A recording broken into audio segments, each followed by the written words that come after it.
আল্লাহ, আমি ছাড়া এই দুনিয়াতে তোমার গোলামের অভাব নাই, কিন্তু তুমি ছাড়া আমার আর কোনো রব না। তুমি ছাড়া আমার কথা শোনার, আমার ডাকে সাড়া দেওয়ার দ্বিতীয় আমার কেউ না। তুমি মাফ করতে পারো, তুমি ক্ষমা করতে পারো, সব গুনাহ আজকে স্বীকার গেলাম। আমি সবচেয়ে বড় গুনাহগার, এমন কোন গুনাহ নাই আমি করি নাই। স্বীকার যান, অনুতপ্ত হন, চোখের পানি ছাড়েন। চোখের পানি ছাড়লে গুনাহ মাফ করে দেয় কে?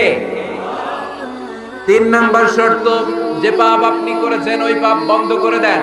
স্টপ, স্টপ, থামুন, অনেক হয়েছে, আর না, এবার একটু থামুন।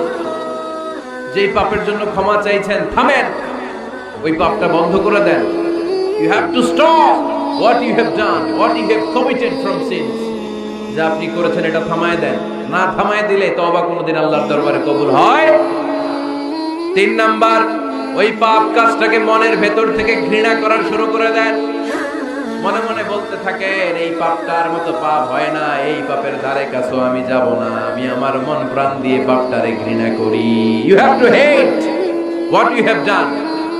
5 নাম্বার, কমিটমেন্ট দেন আল্লাহরে, প্রমিস দেন, কথা দেন আল্লাহরে, আল্লাহ আজ এই জায়নামাজে, তাহাজ্জুদের নামাজে চোখের পানি ছেড়ে তোমার কাছে কথা দিলাম, প্রমিস দিলাম, পারতপক্ষে জীবনে আর কোনোদিন এই গুনাহ করব না।